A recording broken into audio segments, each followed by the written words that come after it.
କ୍ଷୀର ଚାଉମିନ ଇଏ ହଉଛି ବେନୁଆ ସ୍ତ୍ରୀ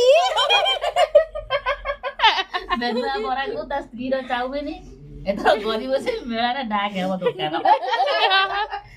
ଗୁଣ୍ଠି ଏଥର ହାର ମାନିବ ଏଥର ସବୁ ଚାଉମିନ ବାଲା ହାର ମାନେ ମୋ ଘରୁ ନେବେ ବେନୁଆ ସ୍ତ୍ରୀ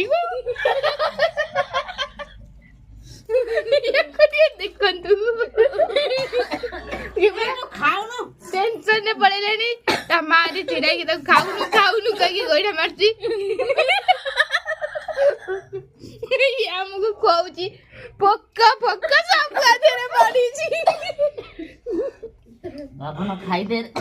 ବାବନ ନନା ତାର ବସିକି ମୁଣ୍ଡରେ ହାତ ଦେଇକି କ୍ଷୀର ମାଗିଲାଣି ଜାଣିପାରୁନି ଖାଇବ କି ନାହିଁ ସେ ଭାବୁଛି କଣ ଇଏ ବନେଇଛନ୍ତି ମାଛ କିନ୍ତୁ ଖାଉନାହାନ୍ତି ଟିକେ ଛାଡି ଟିକେ ସମୟ